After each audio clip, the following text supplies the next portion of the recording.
Belum tahu kan Om yang melukis kan? Ini bakat terpendam kita. Ini kayak lukisan Leonardo DiCaprio. Leonardo da Vinci. Keliru. Ini apa? Mikir, lukis Gambar juga apa, Om? mikir. Oh, ini ada campuran warna. Warna dicampur. Oh iya, Om. Warna-warna nggak hanya hitam doang. Ini lukisan, nggak tahu aliran apa. Aliran. Mas. Om Boy, Iya mas. lagi melukis kali hitam. Iya. Nggak tahu. Kayak kali hitam ini. Jadi kali hitam ini ya? Ini kayak Kemayoran, Wisma Atlet, tapi ini hitam semua, jadi kayak kali hitam. Oh gitu. Jadi gimana? Oke nggak pak? Nggak oke. Nggak oke. Terus Nggak oke gimana? banget. Caranya gimana? Om Boy itu lebih cocok jadi penghibur Oh gitu. daripada Gaya. pelukis. Oh iya. Nah kalau Om Boy yang penting gayanya, nggak penting karyanya. Kalau Om Boy apa saja udah top markotop. Top. Terima kasih. Nah inilah, ini tamu kita malam ini Pak Pramono Anung, Sekretaris Kabinet. Nah, Mas Lam. Gimana Om Boy? Ngomong-ngomong. Minum dulu dong, Ya, boleh silakan minum. Aduh. Silakan. Ini Om. lepas ya, dilepas Ya. ya. Dilepas, lebih ganteng kalau begini soalnya. Kita ngomong yang enteng-enteng dulu Mas Pra. Monggo. Soal lukisan tadi kan kita dikritik, kurang ini, kurang itulah. Kenapa sih kok tertarik jadi pengamat atau pemerhati atau bahkan menjadi kolektor lukisan Mas? Jadi dalam hidup itu mesti ada keseimbangan Om Boy. Keseimbangan antara kita beban kerja dan sebagainya, tetapi kita juga nggak boleh kehilangan kesenian, berkebudayaan. Saya termasuk orang yang sama sekali tidak bisa melukis, tapi saya bisa melihat lukisan. Dan alhamdulillah saya juga udah keliling dunia melihat lukisan, berbagai lukisan, terutama lukisan-lukisan Indonesia sekarang banyak sekali yang bagus-bagus, yang sudah mendunia dan harganya juga luar biasa. Anak-anak muda sekarang ini yang kontemporer itu harganya sudah bisa bersaing pada tingkat dunia. Dan ini merupakan kebanggaan kita karena kita ini sebenarnya DNA kita. Jadi DNA kita ini adalah ekonomi kreatif. Iya. Nah, orang melukis, berkesenian, kalau kita lihat di ASEAN, kita ini termasuk yang unggul. Siapa kalau pelukis yang Anda kagumi di Indonesia, pelukis Indonesia siapa? Saya termasuk yang koleksi cukup banyak, misalnya ada Dirot. Dirot itu hampir semua lukisannya ada ikannya. Termasuk juga ada pelukis namanya Awiki. Oke. Yaitu pelukis Jawa Tengah tapi hidup besarnya di Bali. Oh di Bali ya. Nah ini pelukis yang ngelukisnya itu tebalnya hampir 18 cm. Kalau dilihat dari 1 meter lukisannya nggak nampak apa-apa. Tapi kemudian kalau kita mundur sampai dengan 3 meter baru nampak lukisannya. Nah Mas Pram ini sekarang ngomong lukisan udah cukup. Kita ngomong kerjaan nih ya. Ini perlu diketahui oleh hadirin hadirat semuanya.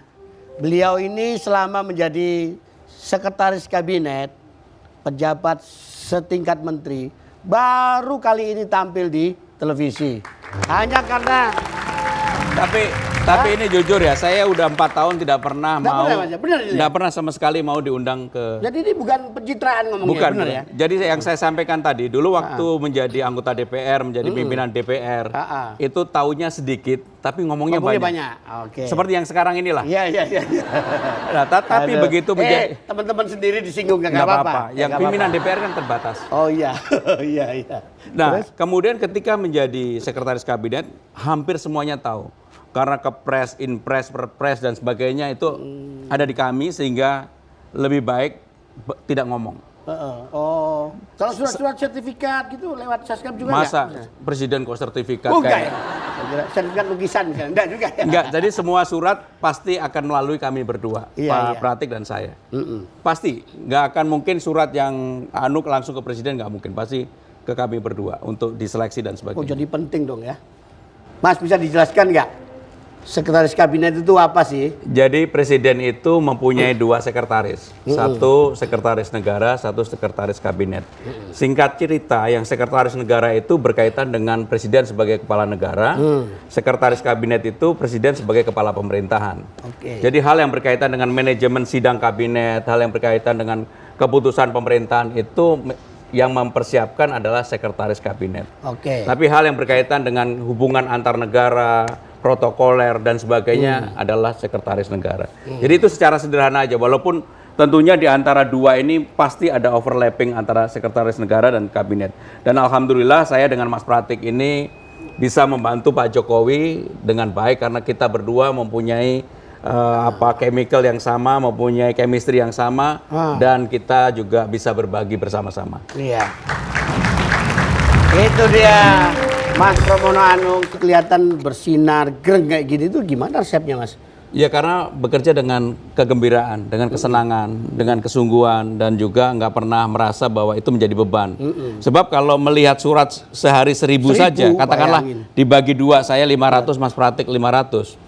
Untuk membaca 1 menit aja sudah 500 menit. Itu dibaca beneran sama Iya harus dibaca. Mas Pram itu semua ya, dibaca Dan nggak boleh salah. Nggak diserahkan staf? Ya ada rumusnya. Ada rumusnya ya? Nanti kalau udah jadi seska baru tahu. Kita ini antara disindir dengan doa itu beda tipis. Ya mudah-mudahan jadi doa ya kan. Mas Pram ini posisinya di Seskap jadi penting karena ya ada yang julukin istilahnya itu apa ya? Mentibu jilid 2. Mentibu. Apa itu? Menteri titipan ibu. Wah. Jilid 2 jilid 1-nya Mbak Puan, keduanya Mas Pram. Apa benar begitu sih, Mas? Iya karena sehari-hari dengan presiden dan apapun Ibu Mega adalah ketua umum partai terbesar saat ini dan juga anggota fraksinya terbesar, harus ada komunikasi yang baik antara presiden dan PDI Perjuangan. Saya bertugas menjembatani. Nah, ini kalau ada hal-hal yang kurang baik, kalau ada hal-hal yang bisa menimbulkan distorsi, maka saya yang menjembatani. Jadi fungsinya mediator atau jembatan ini bukan malah memperjauh, tapi memperpendek, mendekatkan, menyamakan, sehingga dengan demikian yang namanya pemimpin itu bisa mengambil keputusan dengan mudah dan gampang. Maka sejak saya menjadi penghubung relatif, Om Wai, hubungan presiden dengan Ibu Mega dengan partai sangat baik. Alhamdulillah. Sangat baik. Nah, maksud saya kira-kira kalau untuk berpihak, kira-kira Mas Pram harus milih kemana nih kira-kira? Kan ada tuh, mau bosnya itu ke Pak Jokowi apa bosnya ke Bu Mega? Kalau sebagai sekretaris kabinet harus loyal, taat, patuh kepada presiden. Sebagai kader partai, taat, patuh kepada Bu Mega. Om Boy mau di mana? Lah, iya.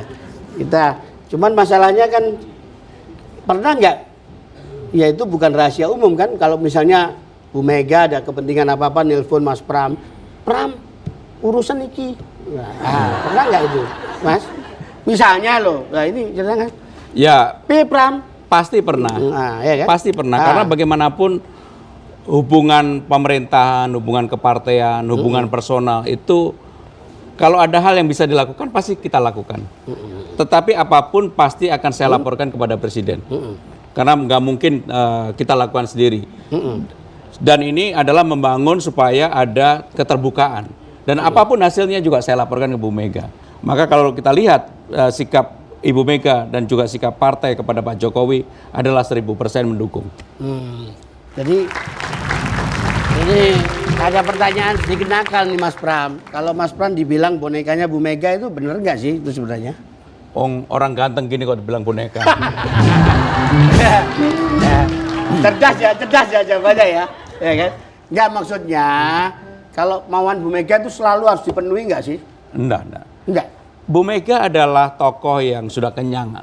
Beliau dilahirkan, betul-betul lahir sudah jadi anak presiden. Pengalamannya panjang. Dan beliau sangat rasional. Beliau adalah orang yang terbuka untuk kita berdiskusi, berdebat. Waduh, luar biasa. Aduh, ini udah gak ada yang perlu ditanyakan lagi ya kira-kira ya. Yang lebih sensitif lagi dong. Apa lagi yang mau sensitif? Apa? Yang susah, tanyanya yang susah. Gak apa-apa, saya jawab. Serius nih? Serius. Yang susah saya jawab. Ini Mas Pram punya nggak sih? Punya jimat apa punya aji-aji nggak sih untuk? Saya punya lesung pipit. Oh iya. Dan lesung pipit ini yang membuat kita menjadi lebih menarik. Jimatnya itu aja. Oh gitu. Luar biasa. Mas Pram. Om Boy sampai terharu nih kan. Tapi ini kira-kira ada musik yang lagi nganggur nih kira-kira. Kalau boleh saya mau nyanyi. Mau nyanyi lah? Boleh. Serius mau nyanyi. Tapi yang cakep suaranya. Tepuk tangan Mas Pramono Anung. Itu mau nyanyi.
Luar biasa. Wih,